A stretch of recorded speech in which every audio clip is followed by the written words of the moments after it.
Seat क्यों नहीं मिली ये तो मेरे से बेटर तो बीजेपी के लोग ही बता पाएंगे। लेकिन हाँ, जो भी हुआ उनके साथ सही नहीं हुआ, अन्याय तो हुआ ही है। किसके साथ जाएंगे नहीं जाएंगे उसके बारे में अभी तक कुछ बातें क्लियर नहीं हुई है। लेकिन हाँ, मंत्री जी को चुनाव लड़ना चाहिए और सबको हक है अपना चुनाव लड़ने का। बीइंग अ वुमन मैं कभी नहीं चाहूंगी कि भाई किसी का घर में कलेश हो या हमेशा के लिए एक दूसरे का मुंह देखना बंद कर दे। और घर की लड़ाई आज नहीं तो कल ठीक ही हो जाएगी, चाहे 10 साल लगे चाहे 20 साल, वो अलग बात है। जहाँ पे चुनाव रणनीति की बात है, चुनाव क्षेत्र की बात है, सबको अधिकार है अपना चुनाव लड़ने का, सबको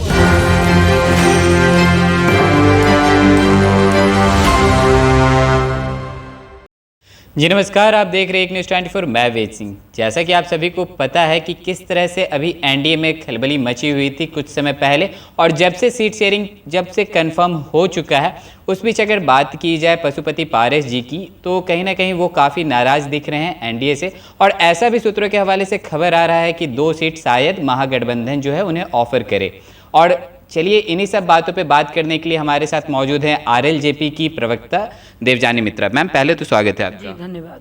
मैम जैसे कि आपकी जो पार्टी है वो लगातार मतलब मोदी के परिवार को समर्थन करती थी, तो कहीं ना कहीं मैम ऐसा क्या हो गया कि मतलब चिराग पासवान जी को 5 सीट मिल गई और फिर आपकी पार्टी को एक भी सीट नहीं मिल पाया? इस पे क्या कहना चाहिए? देखिए, सबसे बड़ी बात है कि सीट क्यों नहीं मिली ये तो मेरे से बेटर तो बीजेपी के लोग ही बता पाएंगे। लेकिन हाँ, जो भी हुआ उनके साथ सही नहीं हुआ, अन्याय तो हुआ ही है।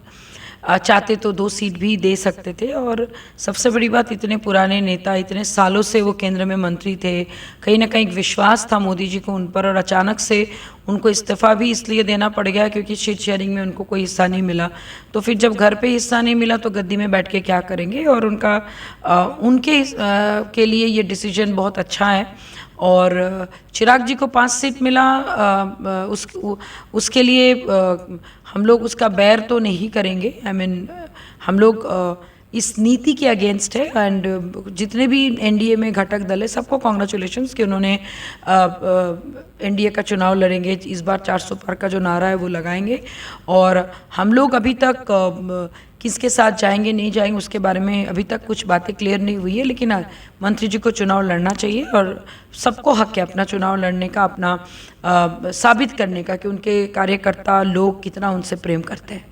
और मैम ऐसे भी मतलब बीजेपी की तरफ से बयान आ रहा है कि जो पशुपति पारस जी जो हैं एनडीए से जो नाराज़ होकर अपना मतलब वहाँ इस्तीफा दे चुके हैं, ऐसा भी उधर से खबर आ रहा है कि कहीं ना कहीं आप लोगों के पार्टी के सामने भी ऐसा मतलब बात रखा गया था कि जो चाचा और भतीजे का जो रिलेशन है वो दोनों को समझौता कर लिया जाए, तो उसी बीच मतलब जो सीट शेयरिंग था आप दोनों के बीच बट जाता।